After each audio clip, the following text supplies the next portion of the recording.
Wright State. You know, we had that big run in the second, got that lead on them, and they very similar, really. We got ahead of this one in the first half, but they came right back, tied it up, went ahead a little bit. Then we made that similar run that we made at Wright State. And we had a little bit more help. Gordon was in there and helped quite a bit.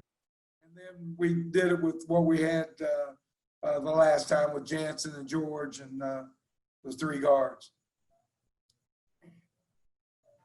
Dan, I know that, you look at all three games and it's been the middle of the second half. You've started that run in all three games. What is it about that, time frame that it seems like your team, is it a conditioning aspect or is it just mental execution? What do you see as the difference there?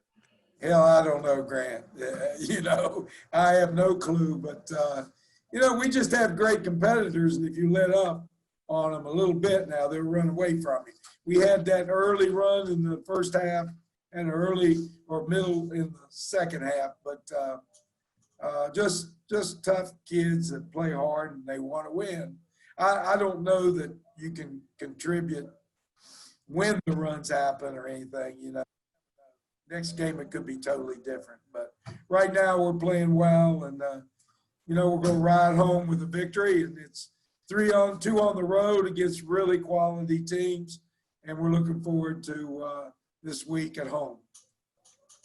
I've got to go back and look at it, but by my count, one field goal for College of Charleston in the last 13-18. I mean, it seemed like whenever you all extended out the lead in the first half, late in the first half, then the defense sort of gave way over that last 5 minutes. It seemed like y'all really did. Well, we substituted a little different. Second half, I didn't do that. And, we're trying to gain some experience for kids. It's a long season. We need every contributor we can have. So I got to find minutes, get them on the floor. We do it in the first half. I'm trying to rotate to see which ones can contribute later on. You don't know what's going to happen with COVID, injuries, and everything else. So, you know what? We kind of fiddling with the lineup at that time. We lost a little bit of the lead, but I did think the ones that came in defensively were a little weak. We turned the ball over I think it was 14-4 and a half. I don't know what it was after that, but turnovers were 14-4. They scoring off turnovers, and that I think we stopped second half. I don't think that happened. That cut down on their chances. Missed too many free throws the first half. Left 5 points. We should have made 2 or 3 there. You take the turnovers and make them even, we'd had a 14-point lead at halftime. So we got to keep working to get better. Again, it's a long season, and that's one game. We've got to get better as we go into next week. Hey, Dan, talk about going into those two arenas, though. Really good mid-major programs and coming out with wins. That's pretty good for your team in the early season going to do that. Well, I think so. I think we've been 3-0 before, but they were usually home. These two have been on the roads against quality opponents, and this team was a quality team. Now they made threes, boy. They were quick, they're released quick, and they're deep.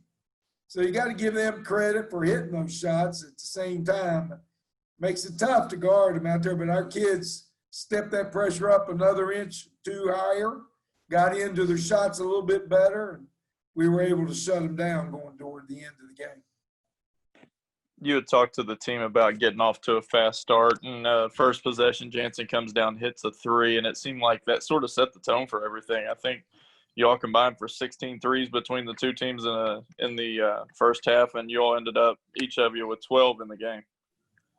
Yeah, well, Jansen, got on a little roll there in the first half. He missed a couple in the second half, but, he's going to keep getting better at that. That's what he does. And if you come and watch him in practice, he's super. I mean, he can really shoot the basketball. So I don't think it's a matter of time, and I think this game will lead to it too, because he'll start really contributing with his shot. He'll open the floor up for other people. And you know what? He's played hard this year. He came out at the very beginning of the year ready to play. He's taking extra shots and doing things. And I think that's beside his mindset. I think just the time coming in and doing things is going to help him have a real good year this year. that it? I'm good. All right, I got Jared behind me.